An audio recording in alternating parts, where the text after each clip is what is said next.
Good day everyone, this is Nemesis, and in today's video we are going to take a look at the Tank Healer Guardian build. I know it's long overdue, but I never really had enough time to do it properly until now. So I'm just going to go ahead and say that you don't have to play the Tank Healer build for the Guardian, it's not mandatory. This game is not dependent on the Holy Trinity, it's just a separate playstyle for those of you who enjoy the tanking and the healing aspect of the game. While I know it's still controversial, another reason why I decided to make and publish this build now is some of you might remember there was a time not so long ago when doing fractals 49 and 50, even with pickup groups with pugs, used to be something easy and doable.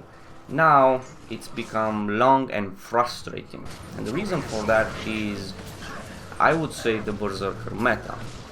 I'm going to go into more details as the video progresses, but for now, in order for you to be able to do what you've just seen in the introduction, we need to take a look at the build overview, the weapon, the traits, the utilities, the gear and stats, the math and statistics behind the build playstyle and rotation, a demonstration of the overall build's capabilities, and some final notes. So, before we get into the build overview, there are a few principles of build creation that I always go by. It's never invest in anything you don't use, it's really important, and never choose to gain an advantage for yourself at the cost of your team's disadvantage. Another really important thing that you guys need to remember is something that I always say: there is no best build. I have to say there is no best damage build, but this is not a damage type build. So there is no best build, only best at, and we are going to use this information a bit later. So why would you play the Tank Healer Guardian build? Why bring a tank, why bring a healer? What's the principle behind the idea? For us to understand the answer to that question, I'm going to display three scenarios on screen. The first scenario, it's the most typical one of all. Berserker Thief, which does around 10,000 DPS, Berserker Guardian, which does around 9,000 DPS, and combined they would do 19,000 DPS if they have 100% DPS uptime. That's for single targets. They're more or less realistic numbers, but that's not the point. The point is, when you're doing more challenging content, you either dodge, absorb, blind, or you run around, you kite. You don't have 100% DPS uptime on something unless that something is not fighting back. As long as it's fighting back, it will either hit you and you have to heal, it will kill you and then your DPS, it's just gone, or you have to break your DPS in order to recuperate. So having 100% DPS uptime everywhere, even in more challenging content, is not realistic. It's simply not realistic. So we have scenario number 2, the Berserker Thief with 10,000 DPS plus the Berserker Guardian with 9,000 DPS. Combined they would do 9,500 DPS if they have 50% DPS uptime. And in that 50%, I take into consideration some targets that might be down, kiting time, all the times you have to break combat to heal, and another few factors. This is a bit more realistic. The DPS numbers are more accurate than not, but the DPS uptimes could vary. It's not exactly 50%, could be anywhere between 0% and 100%, but for the sake of comparison, I'm going to put 100% DPS uptime in the first scenario and 50% DPS uptime in the second scenario. Okay, we move on to the third scenario. Berserker Thief, which does again 10,000 DPS for single target, plus the Tank Healer Guardian, which does about 2,000 DPS. About 4 times lower DPS than the Berserker Guardian. Combined, they would do 12,000 DPS at 100% DPS uptime. So again, even if you have a Tank Healer Guardian, the Berserker Thief is not guaranteed 100% DPS uptime, but for the sake of argument, I'm going to put it at 100% DPS uptime. Even if it's lower than that value, even if it's lower than the 100% DPS uptime, when you have a tank or a healer, I only took into consideration one thief, but usually, especially in harder content, there's another 4 team members. So even if you guarantee them just 70% DPS uptime, up from 50%, you guarantee more DPS uptime for 4 DPSers, not just one. So DPS uptime is extremely important. So just like I said in the beginning, you don't have to play a tank healer guardian, but there are some consequences at times, and there's also some benefits. So what I am saying is that, like in all games, the tank is there to ensure that the DPSers do DPS to kill the monster. The tank is there and the healer is there in all games to buy the DPSers DPS uptime. A lot of people would argue that only damage kills monsters. Well, yes, but in the damage calculation, you must always take into consideration DPS uptime. The catch in this particular game, since you don't have the Holy Trinity, you don't have taunt abilities, it's much harder to tank. It's not like you get all the mobs on you and someone keeps healing you and the DPS stack in one point and they keep doing damage. It's a bit more complicated. So without taunt, you need to find other methods to keep your team alive, to buy them that precious DPS uptime moments. So for that you have things like healing, reflects, taking hits for your team, and a few other things. So when I said that there is no best build, only best ad, I'm going to say that this build has some strengths and some weaknesses. Some of the strengths would be that this build is insanely survivable. As you've seen, I went Fractals 49 and I could go toe to toe with the Mossman. I could have done even better, but I didn't have enough agony resistance, so every time I got hit by agony, my HP was dropping really significant. Even so, I was buying a lot of DPS uptime for the rest of my team. Keep in mind that all the footage you see in this video have been done with bugs. There's also a point to be made for that later. The second strength of the build is that it does insane AoE heal. As you've seen in the introduction, you've seen a lot of green numbers on screen. And once we get to the math and statistics behind the build, I'm going to calculate and show just how much healing this tanking build can produce while tanking. Another thing, it is a great buffer. It can get up to like 60% boon duration, so that's a really good buffer. It has maximum amount of reflects, and it's a great reviver. Since it's a great healer, has reflects, and it's basically tanky as a rock. It's like an immovable object. Every time you go and revive one of your team members, the chances of you reviving him are like the best chance you could ever have, except for an insta revive skill.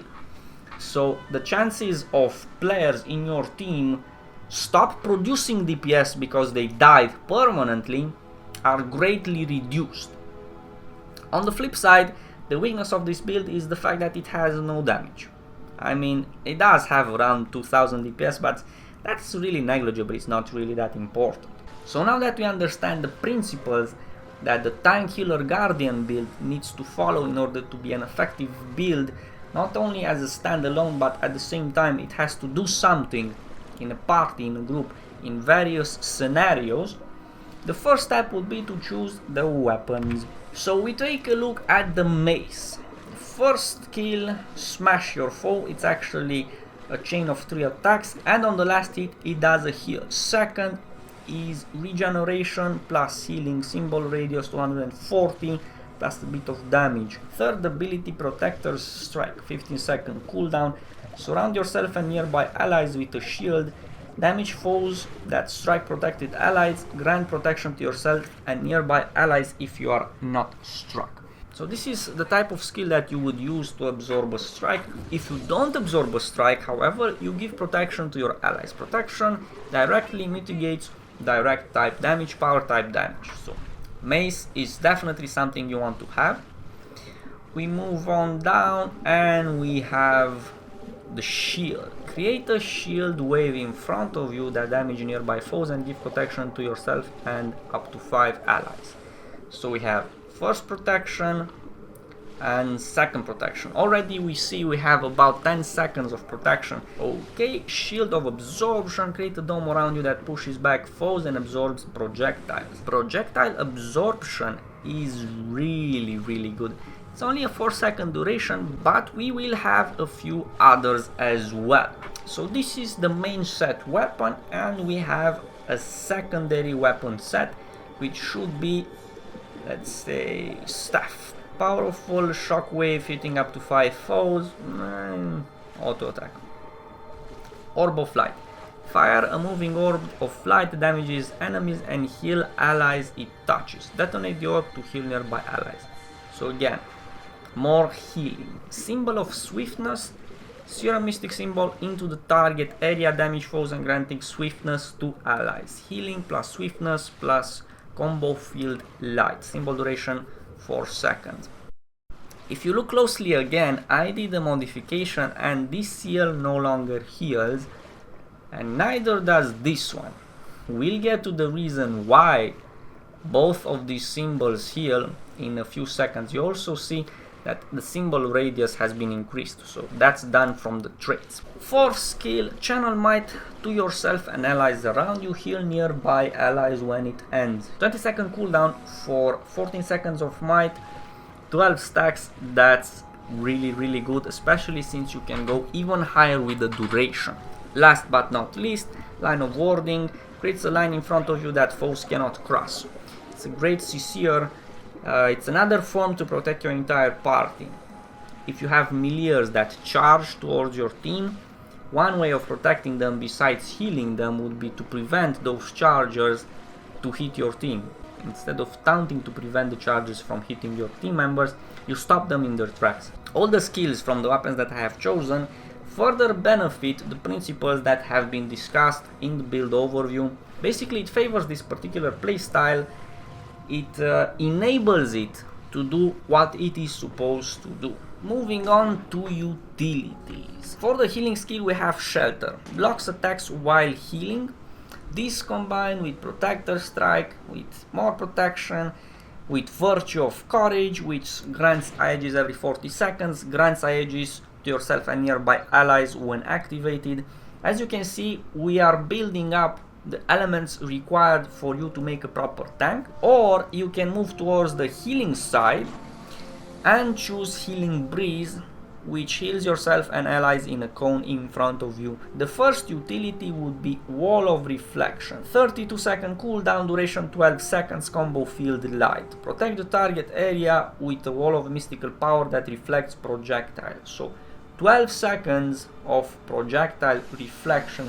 That's insane tanking capabilities. You don't have to taunt certain mobs, you can simply prevent their damage from reaching your team. That's really important. That ensures DPS uptime. Second utility would be Shield of the Avenger.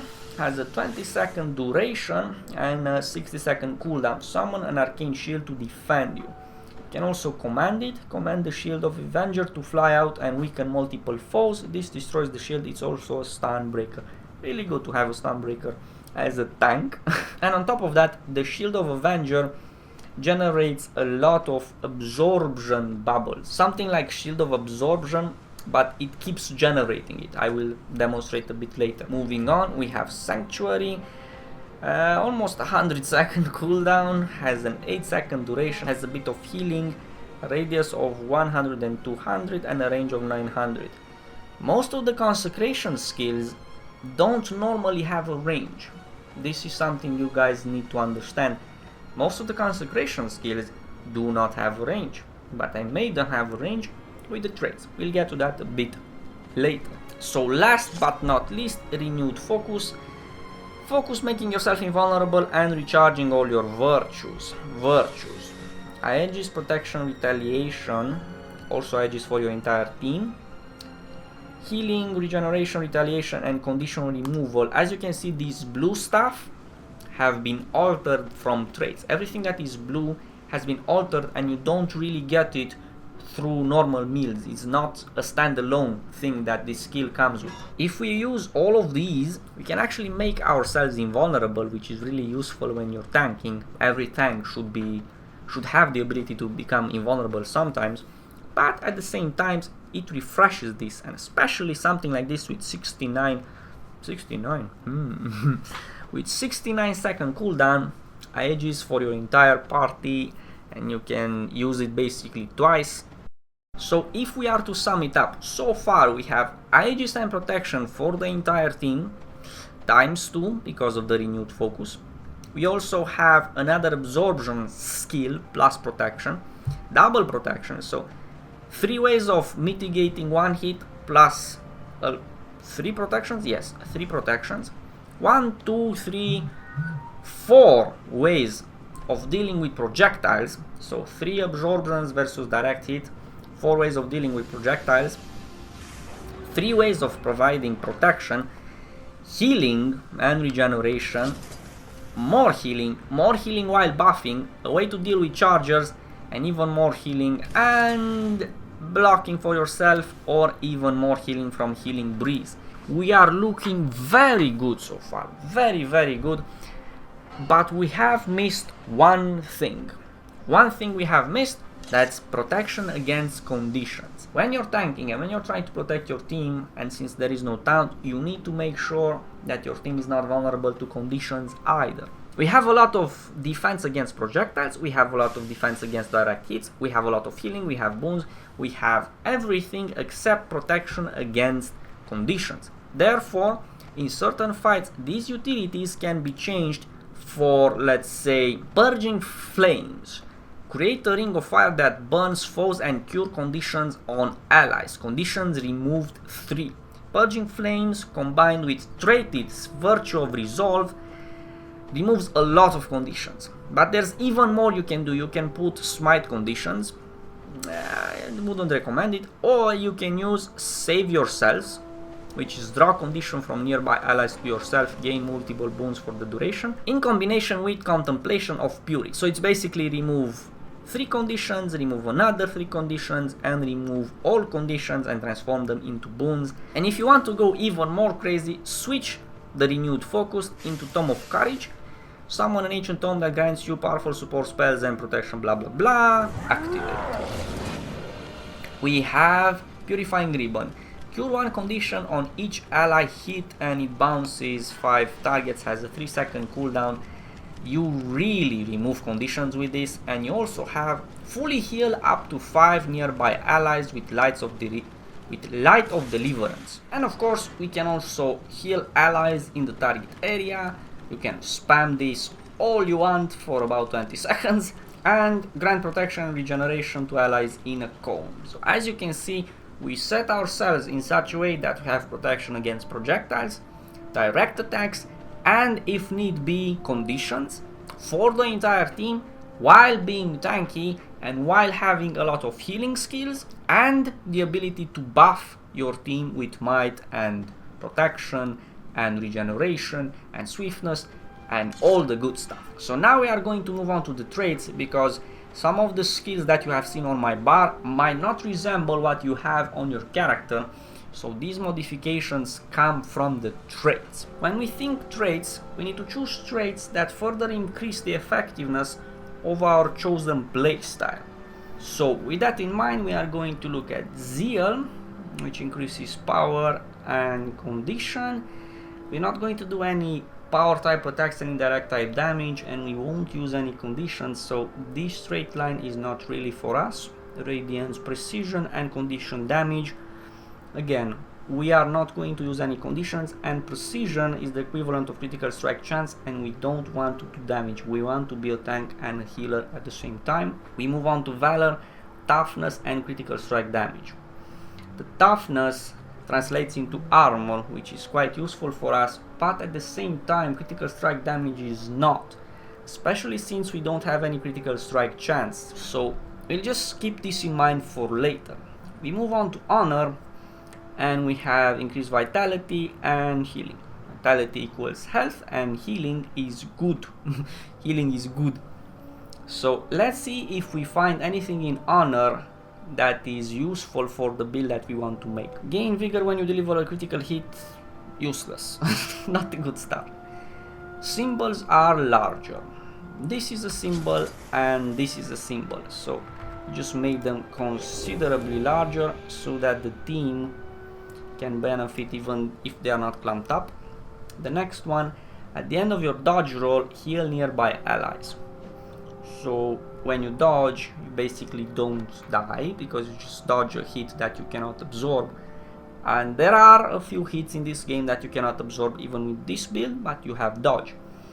And when you dodge, you heal your allies, which is awesome. Number of targets 5. So we now have 1 healing, 2nd healing, 3rd healing, 4th healing, 5th, 6th. That's not right. 1, 2, 3, 4, 5, 6. 6 healings, not including the Tome of Courage. Really good so far. All symbols heal nearby allies with each pulse. So this trait is the reason why my symbol of swiftness and my symbol of faith is healing people. This is the reason why these two symbols heal, and this has regeneration, so on top of the healing it also has regeneration. Moving on, deal more damage while your endurance is not full. Yeah, why not? And nearby allies gain Virtue of Resolve passive effect. Virtue of Resolve, it's healing basically. So the special thing about this particular healing is that it's like regeneration, but it's not regeneration. It actually stacks with the regeneration, which is so fucking amazing. You guys will see later. So we have our traits in honor, and now we move on down to virtues. It's either virtues or valor. If we look at virtues, boon duration increased by 30%. Already looking good. And virtue recharge rate reduced by 30%. We remember that Virtue of Courage gives an extra aegis and protection and retaliation. So the fact that it's lower on cooldown and this removes condition, this is also lower on cooldown. This is useful for our build. So like I said, never invest in anything you don't use. Squeeze every last drop of potential out of your build. So this trait path seems to be for us, as long as we can find some traits that further increase the effectiveness of our playstyle. So virtues now apply the following boons to allies when activated. Might, regeneration, protection. So Signet of Resolve now applies regeneration when triggered. So when you remove condition, you trigger regeneration. Not bad. Consecration skills use ground target. This is really important for your reflex. Wall of Reflection and Sanctuary. There's a lot of situations where, because there isn't a taunt function, things can get problematic.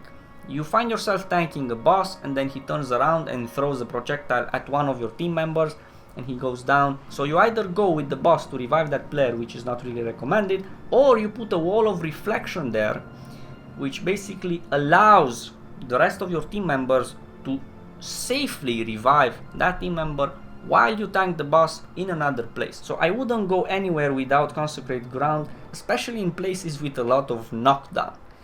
Some of you know what I'm talking about, the uncategorized fractal, the Asura fractal as it is called. They will knock you down so much and it's really annoying.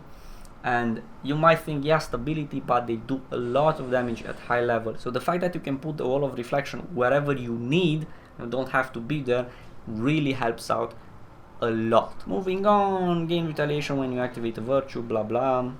Reduce recharge on consecration skills and increase their duration. Consecration skills, of course. As you can see, their recharge rate has been reduced a bit and their duration has been increased. Further amplifies our defense against projectiles, really good trait. Deal extra damage for each boon you have.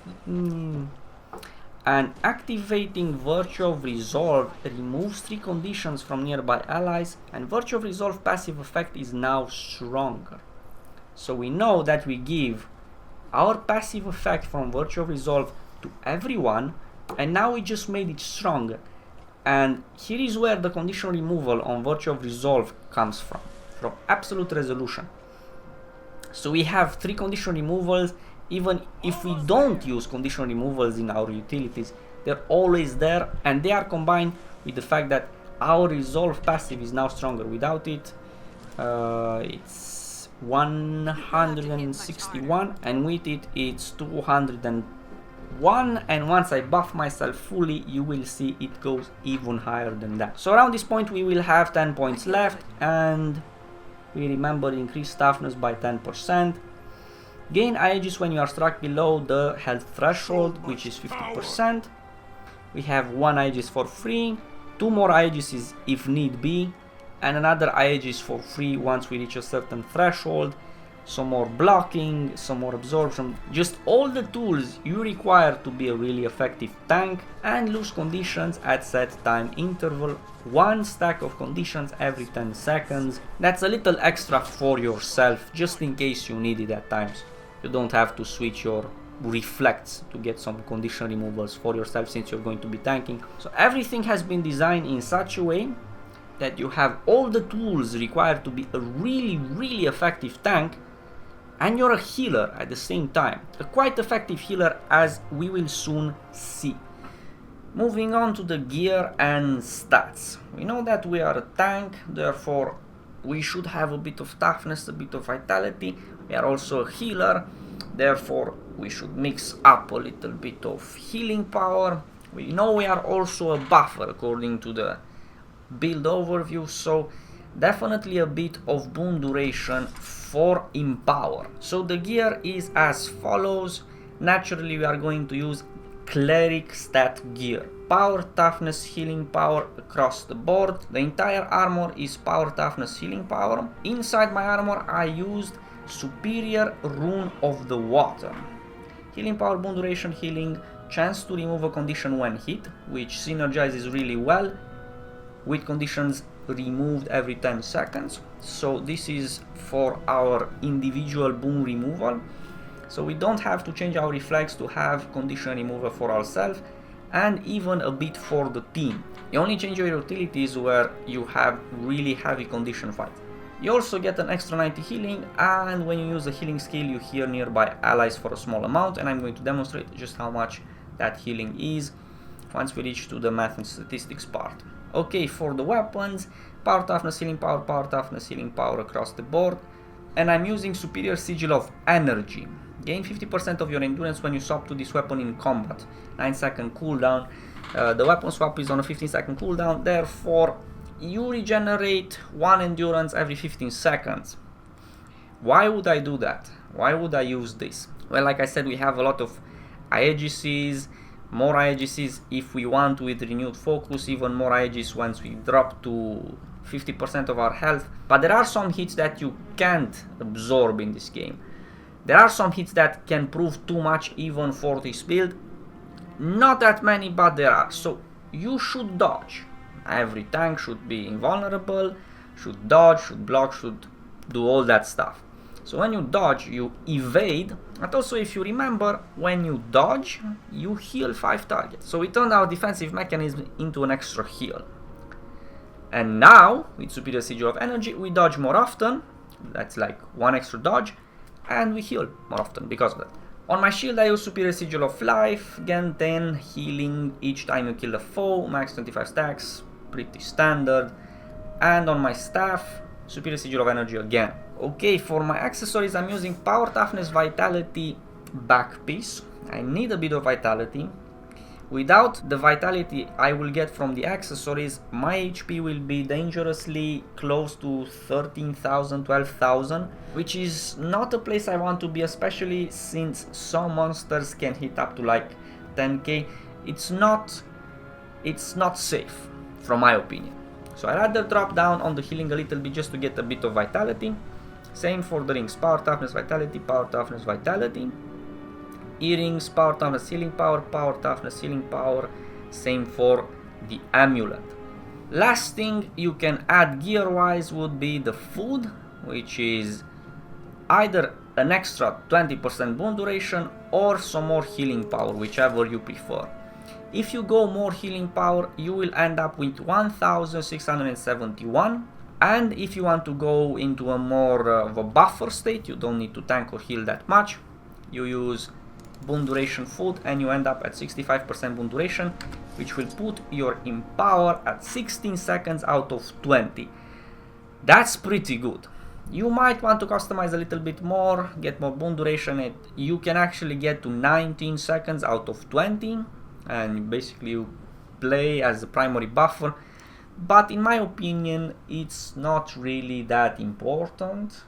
4 seconds of no might isn't going to be like the end of the world. On top of that, you can use potions which will further reduce the damage you take, as if you need it, but just in case you want to go like full to the max, use some potions. So the final stats are 2600 something attack, not important, critical strike chance, not important, 3000 armor, 15,500 health, 1,671 healing power, 45 bone duration, or 1,518 healing power and 65% bone duration. A virtual recharge rate 30%. Agony resistance, like I said, I don't have enough agony resistance to go Fractus 49, but I did anyway. So this was basically the gear. It's not really too complicated, it was sort of obvious. I just wanted to display the final stats in the gear so you get the basic baseline, so you can understand why there will be so much healing now that we are moving into the math and statistics behind the build. We have finally reached my favorite part in this video, the math and statistics behind the build. Here is where I have taken the liberty of providing a very thorough and detailed coverage of all the 12 healing skills you have access to when playing this tank healer build. You just have to see it to believe it. So we are going to start off from 1671 healing power, and the first thing we are going to test is Virtue of Resolve, the passive effect of Virtue of Resolve, which as you can see has a value of 230 healing per second. It's a passive permanent effect, and of course because of that it has no cooldown. Also written down the formula for further use if you want to customize your build, maybe increase your healing in the future. So the reason why I started with Virtue of Resolve passive effect is because this healing skill is very special. Not only it's a passive permanent effect that requires nothing, it's just there all of the time, it also stacks with regeneration and other types of healing, be it burst or pulsing type healing. So now we can move on to mace number 2. Symbol of Faith has 339 healing per second from the regeneration it provides and 233 healing per second from the pulsing effect. The duration for the regeneration is almost 8 seconds and for the pulsing is 4 seconds. It's on an 8-second cooldown, and as you can see it stacks with Virtue of Resolve and it is spammable more or less. It's an 8-second cooldown and the regeneration lasts almost 8 seconds. That's something to remember. Now, if you use mace auto attacks, every third attack you have something called Faithful Strike, which does 636 healing. I placed the cooldown 3 seconds because that's how long you need to do 3 attacks with your mace. So here comes the fun part. When we stack all of these heals on top of each other, just because we can, we have 230 healing per second from Virtue of Resolve. We have 339 healing per second from the regeneration from Symbol of Faith. I have also divided 232 times 2 to get the average over 8 seconds of the pulsing healing from Symbol of Faith, 8 seconds being the spammable benchmark, and I ended up with 166 healing per second. I did the same for Faithful Strike, which is 212 healing per second, and combined the final value is 947 AoE healing every second forever. Forever. I'm not joking. Forever. Wow, what was that voice? That, my friends, is 9,470 AoE healing every 10 seconds, 18,940 AoE healing every 20 seconds. It's only more healing for AoE than most classes have for themselves. So what more can I say? This is a proud moment for me. Anyway, we have a few more things to cover, so let's move on. Did I mention that on top of all of those you can actually put Sanctuary, which heals and has a broken tooltip? It's not 3,500 healing all at once, it's actually 350 healing per second, pulsing over a duration of 10 seconds with a cooldown of 96 seconds. So a bit more healing from there. Moving on, like I said, certain fights don't require a lot of tanking, a lot of healing, and you are also a great buffer. While buffing, you can also use Orb of Light Detonation to do 1790 healing with a cooldown of 15 seconds.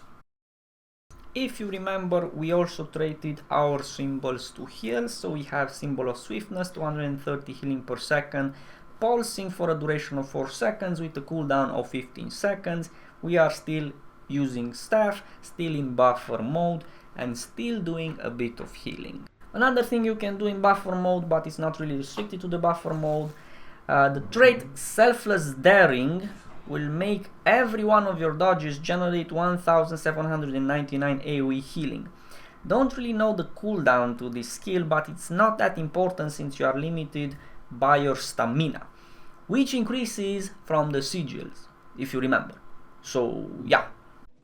Another independent heal would be Superior Rune of the Water 6th effect, which is generate 1525 healing whenever you heal with a cooldown of 10 seconds. This can be used while tanking, while buffing, anytime you want. Okay, we are moving towards the more substantial healing spells. I like to call them burst healing spells, and we have Empower with 3170 healing on a 20-second cooldown. We are still in buffer mode, but it's never a bad idea to have such a heal even on buffer mode. Speaking of independent, non-restricted heals and burst healing, we have Virtue of Resolve active effect, which does 2878 healing plus 339 healing per second from the regeneration for 7 seconds with a cooldown of 46 seconds, and the catch is you can use it twice if you put renewed focus as your elite. So 6000 burst healing plus 14 seconds of regeneration, which does 338 healing on top of the Virtue of Resolve healing.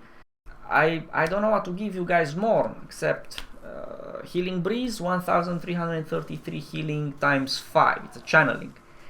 Duration 2 seconds, cooldown 40 seconds.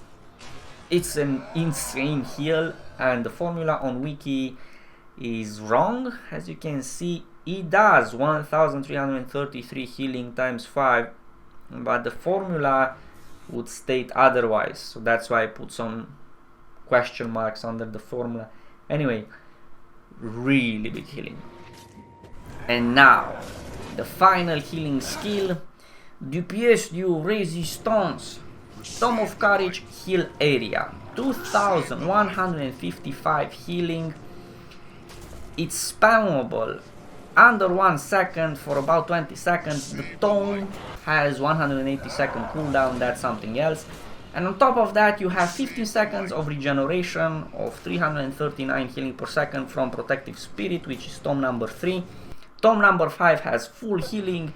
It's just insane. It's absolutely insane. If you use this tome to heal some people, especially someone that never seen this type of a guardian before, they will say you are hacking. It actually happened to me a long time ago. And the fool that I was, I didn't bother to take a screenshot. I never thought I would use that screenshot for something. That screenshot would have looked really nice inserted somewhere around here, but it doesn't matter. You can see for yourself. This healing skill can generate around 25,000 AoE healing in 10 seconds. What more can anyone wish for?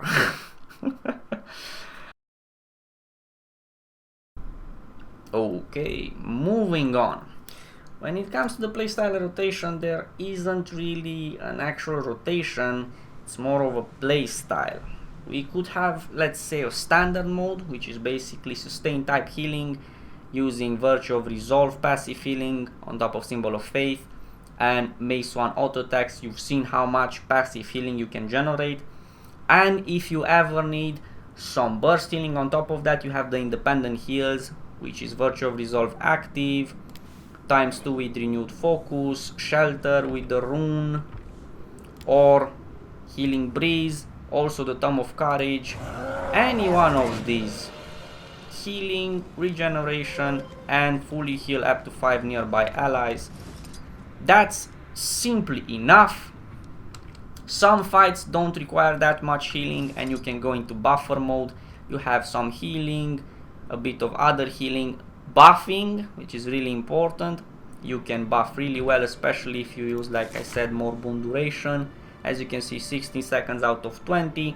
And the non-restricted bursting type heals can apply here as well. Maybe go for healing breeze while you are buffing. We could also have, let's say, an anti-projectile mode. We have Wall of Reflection, Shield of Avenger, Sanctuary with healing, and Shield of Absorption. And we could have the anti-condition mode, which is, like I said, save yourself in combination with Contemplation of Purity, Purging Flames, Virtue of Resolve, which removes 3 conditions, ×2 with renewed focus. Also Tome of Courage has number 2, which does bouncing, condition removal. Just all you need, everything you need is here. If you have strong melee opponents, you can tank for people. You have block, more block, even more block if you activate it, even more AoE blocking if you do that ×2. You have Protector Strike to absorb a hit. You have protection, protection, protection ×2, and you can stop enemy charge. So these are the 4 playstyles you can mess with. Each one of these have been designed to help you tank a particular situation, and by tanking ensure precious DPS uptime for your entire team. So under demonstration of the build's capabilities, I could showcase for hours a lot of green numbers on screen, and that's my point. There are a lot of green numbers on screen. The thing you need to know is, whenever a character is full HP, it no longer heals, therefore no more green numbers on screen. The fact that there are green numbers on screen constantly means their HP is constantly going down. So as you can see, this is a pack group, by the way. As you can see, some of them are going to go down soon-ish. Anyway, the thing is, some players went down, and you guys know how much healing I do in my passive healing mode, in my standard mode. So even with all that healing, some of them still went down. It's actually quite a funny story what happened here. I got into this pack group to record some footage for the Guardian build. As soon as I entered, they asked, "Are you Zerker Guardian?" I'm like, yeah, sure, I'm Zerker Guardian. Once we got in, they went at Mossman, they died a bit. I'm like, guys, watch this. And I started tanking Mossman for them. No one said shit to me. And by the time we reached this part, this is the second fractal, I was AFK a few times. Every single time they were waiting for me. No one said absolutely anything to me, because they realized that without the healing that I provide, they would have not finished this fractal. And that's my point. I'm not saying they are bad players. They were not bad players. They were pretty good actually. But the coordination required to pull something like this off sometimes it's not possible in packs. And the damage is going somewhere. As long as we are fighting, mobs will keep doing damage to us. And you need coordination to absorb that damage, or you need a tank, or you need a healer. You need some way to counter the damage that is being done to you. Of course, like I said, you still don't have to play this build.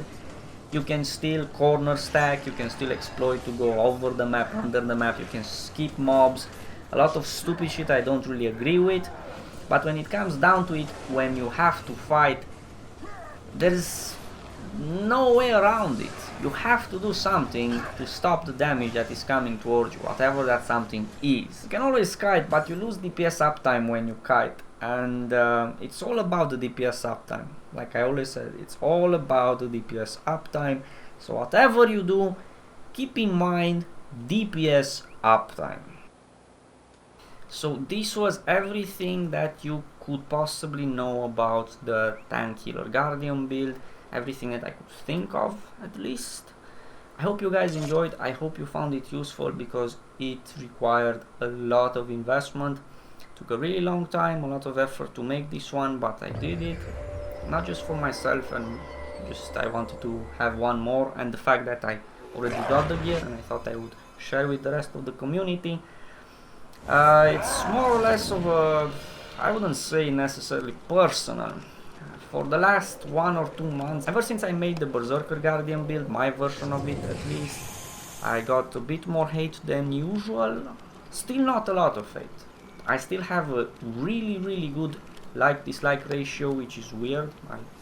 I'm thankful for it, I guess. But the thing is, I watched as the Berserker meta, as the elitists that have absolutely, some of them have absolutely no clue what this game is, the classes. They just see a big number on screen and, oh, I do 14,000 DPS, I'm awesome. Like, fucking hell, are you one-shotting the gate in 1v1 now? It's just hilarious. But the point is, I watched as the Berserker meta slowly set in and more people wanted to be like the cool pro guys, which it can be done at times, but there are severe consequences, especially when you're going with pugs, especially when you cannot coordinate. So all the pugs want to be like the pros and exploit and do a 54,000 whirling wrath hit even though they used an exploit. And I spoke about that in my previous videos. They don't care, they just want to be like the pros. And the funny thing is, I actually spoke with someone about this. When I made the Condition Mancer video, even before that, we used to do Fractals 49 like 40-50 minutes. With pugs, 50 minutes. With a proper group, around 35 minutes and something like that. We were not full Berserker, yet we did fine. Now, whenever you go with pugs somewhere, as you can see, no Necros, Berserker only, Link gear, we are just pro, yelling everywhere, just stupid people making the rules and making stupid rules. And Fractals, for the last month or so, I tried to do Fractals to get more gear to make more builds, and I'm stuck with pugs because most of the people that I used to play with quit the game, and I have a really weird schedule and I cannot just expect strangers to be online at a certain hour, and maybe I'm not going to be online, so I'm stuck with pugs. But it was never a problem until the Berserker meta set in. Now with the Berserker meta, it takes like 2 hours, even 3 hours to complete something. Because of the DPS uptime, because people keep dying every 3 seconds, because they all want to be elite wannabes, and that's not possible. So if you want to go into the Berserker meta, you might succeed, you might not. If you don't succeed, you have an alternative. I made this alternative for all the people that are a bit more casual, for people who like to go with pugs and don't enjoy spending 3 hours because people keep dying every 20 seconds. And now in recent times, I saw, even in my own guild and the guild of the person I was talking with, I saw how the Berserker meta slowly poisoned the mentality. And every time I go like, hey guys, let's do some Fractals, and the guy says, oh, I'll just get some guildies, we are greeted with, well, it's too hard, it's not worth it, it's too long. So people force themselves thinking that the Berserker meta is the only way to play because it's the best way, but it's such a best way that you don't even do Fractals anymore. Berserker only, Fractal too hard. We were laughing so hard when I said this. Berserker only, but Fractals are too hard. Nerf Fractals, make them make sure that you can stack all the bosses around the corner and can damage them without being hit back. That should be really fun gameplay. What more can I say? I'm going to make a confession here. When I argued with a small part of the community about the Berserker meta and I said it's going to ruin the game, I thought for a second it's important for me not to be wrong, since I have a lot of subscribers and I have people looking up to me, so I don't want to be wrong. I thought maybe everyone is so pro right now that my builds have become obsolete and the only thing you need is Berserker. People know the content so well, they know it by heart, that they can go everywhere just Berserker. There's that thing with the coordination, but maybe people are just so good that they synergize with each other on the fly without communication, without TeamSpeak or Mumble or anything. Maybe I'm wrong. Maybe I underestimate people. Nope. Another month has passed and I did not underestimate people. On the contrary, fractals have become a nightmare, and that's not what I'm saying. I'm actually quoting someone. Fractals have become a nightmare. I couldn't have been more right. The Berserker meta ruined the game, ruined the mentality of people in general. That's all I can say. If you have any questions, any feedback, feel free to leave them in the comment section below and I will answer you eventually. I'm going to take some time off, like a day, then I'm going to answer all of the comments since I previously answered them. They're about 3,000, I think, something like that. Then a few more funny videos, really interesting locations in Guild Wars 2 I wanted to share with you guys, then an engineer build, and then I'll be making some content for the Elder Scrolls Online as well. I hope you guys enjoyed this video, I hope you found it useful, and until next time, enjoy your gaming, have a great day. I'm going to sleep now because I'm really tired, so bye.